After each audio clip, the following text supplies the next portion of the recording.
US President Donald Trump has followed through on his tariff threats, signing executive orders imposing a 25% tariff on all goods coming from Mexico and Canada, and a 10% tariff on goods from China. Now there are fears it could be the opening shot in a global trade war.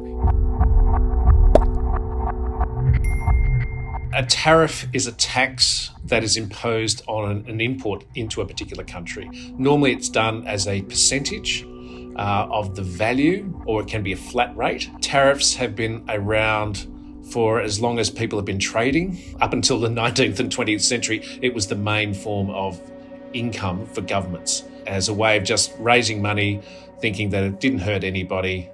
But no, they're wrong. This is a huge self-inflicted hit on the American economy. Ordinary Americans are going to pay for this. Millions of Americans who voted for Trump are going to be worse off.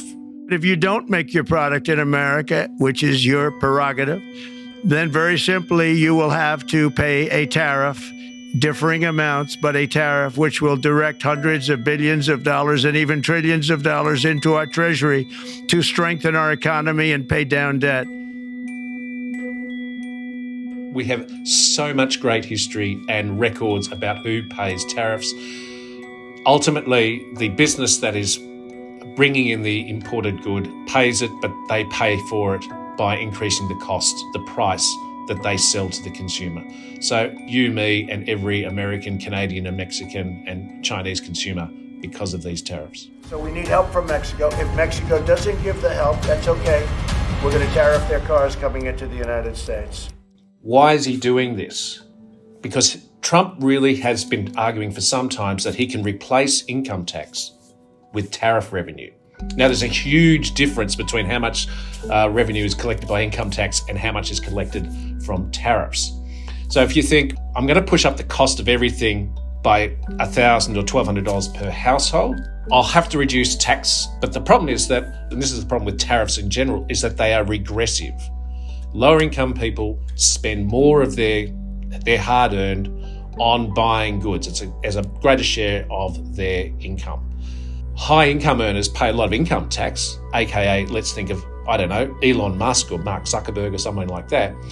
They can't consume nearly as much, but they pay a large degree of tax. If you're going to reduce tax, it's going to benefit the high income earners the most, but you've pushed up the cost of living for people right at the bottom end. And this is one of the issues that we've moved away from tariffs over a long time because of the way that they really whack low-income earners and people who live pay packet to pay packet.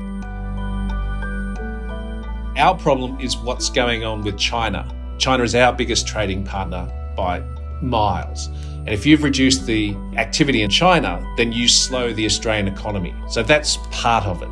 However, and this goes to the inflationary pulse. The US, Mexico, and Canada are three of the G20 economies. So three of the largest economies in the world. You are affecting a large number of prices.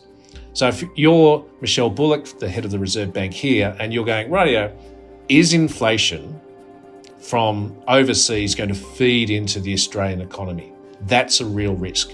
So I talked to Warwick McKibben, one of the best economic modelers in the world, a former Reserve Bank board member, says, if I'm living in Western Sydney or the western suburbs of Melbourne, I am worried because this may force the Reserve Bank maybe not to abandon cuts, but to slow them down or just not go as far over the next 12 months or so. If Trump decides to inflame the war by lifting tariffs even further, and he's already said he will broaden his tariff war to other goods and services, then you've increased inflation globally.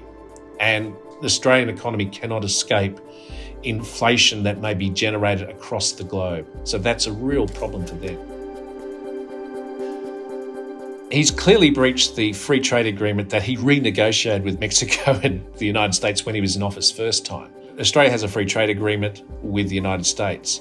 The fact that Donald Trump has said, nah, stuff it, if you are Anthony Albanese or Peter Dutton, you're going, what is the worth of a deal that the US president just says, nah, stuff you? This is the destabilizing element of it, where someone just ignores all rules that will ripple through the economy, ripples through the relationship between all countries.